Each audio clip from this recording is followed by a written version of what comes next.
Hello, today is Wednesday, November 1st, 2023, and welcome to episode 270 of Fault Lines, the National Security Institute's podcast that gets you quickly up to speed 3 times a week on the national security and foreign policy debates shaking up America.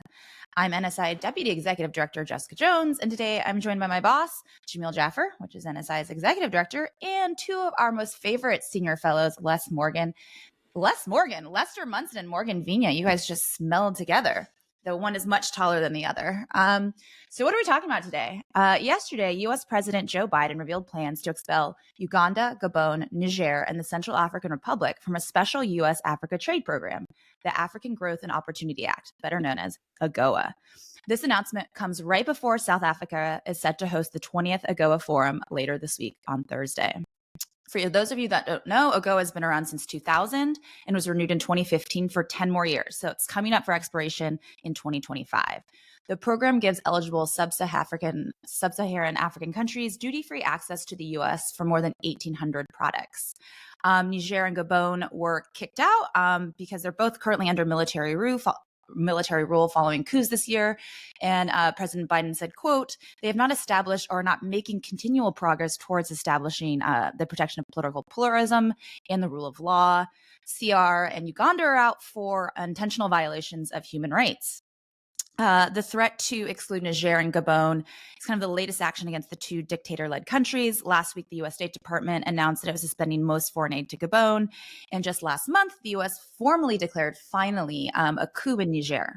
And we don't even need to get started, or perhaps we will, on the fact that the forum is being hosted in South Africa, which we know, and we've talked about the show, the U.S. is a little bit at odds about, and we can discuss for a number of reasons. Okay, so AGOA is set to expire in 2025. Africa, just like most of the world, looks very different today than it did 25 years ago when AGOA first was passed. Leslie, what do you make of the program in the almost 25 years it's been around? What does the future of the program look like? Well, without wanting to go on too long about this, when AGOA was originally started in the late 90s, it did have a real impact on African economies, particularly in the textile sector. And it facilitated more trade than there otherwise would have been. We helped build up more of a middle class in Africa. It did have a real impact. In the last 25 years, however, the world has changed. For one thing, it's very unlikely Congress is going to renew AGOA in its current form because of our own internal politics around trade, some of which is quite stupid, some of which is sensible. But the reality of the global economy has also changed. And we're much more talking about strategic minerals, the IT sector, things like that. So if we were to do an AGOA again, and I don't think we're going to, but if we were to do one, it should be modernized and updated and reflect the things that are actually relevant in the global economy, particularly in a way that would benefit the United States. There are huge opportunities that remain in sub-Saharan Africa, in many ways more than there were 25 years ago.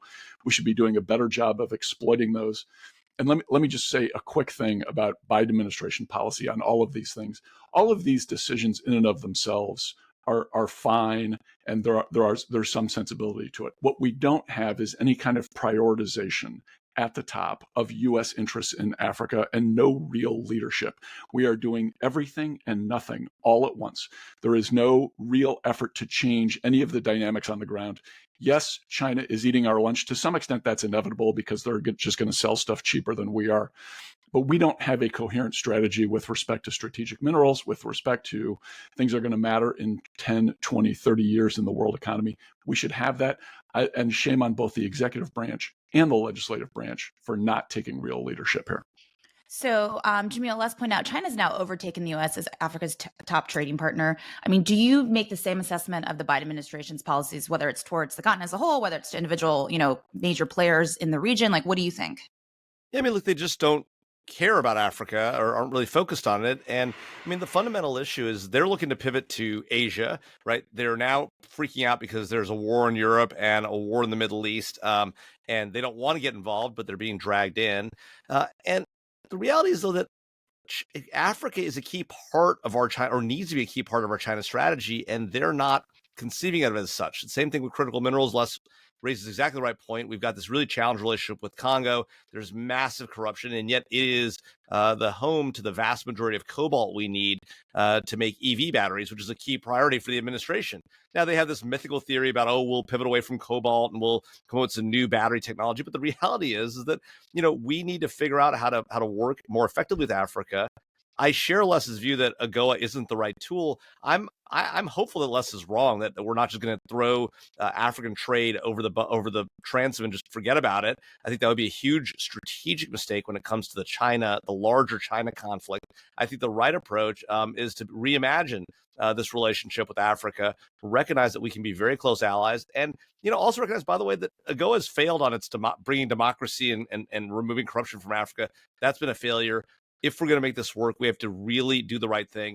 And by the way, I think that what we ought to do is we ought to focus on the core part of Africa. We talk about sub-Saharan Africa being prioritized by AGOA. Let's take South Africa and move it off the list too. They're doing fine until they want to play nice with the United States. They cannot be part of AGOA, and we can focus on the core part of Africa that will benefit both from U.S. engagement and getting the Chinese off their backs.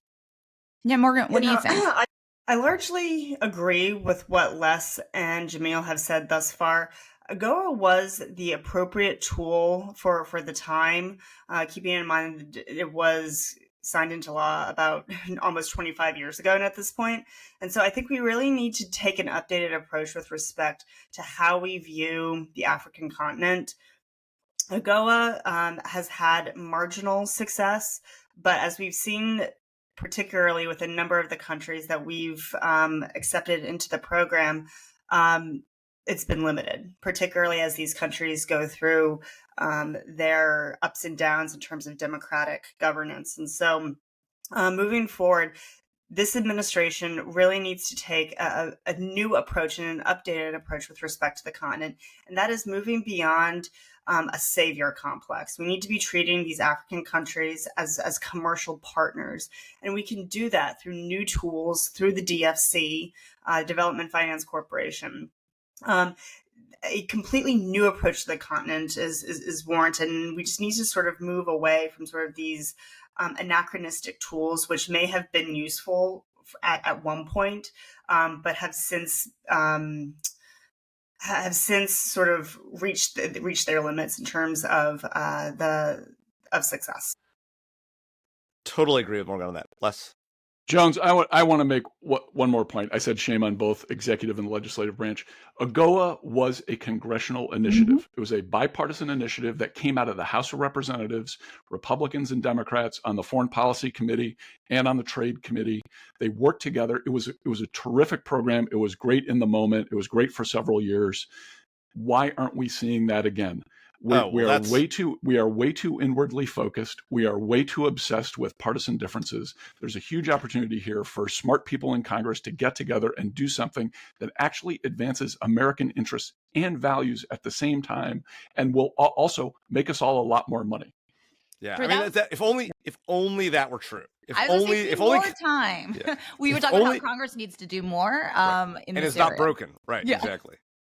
But that's a wrap, because we don't have time to tackle that debate. That's a wrap. Thanks so much to Alex Toki, Claude Jennings, and the rest of the NSI team for their help in producing today's episode. Join us again on Friday, November 3rd, for another episode of Fault Lines, the National Security Institute's podcast that gets you smart fast on the national security and foreign policy debates shaking up America. We're now on YouTube, so check us out there. And if you like what you heard, be sure to rate, review, and subscribe.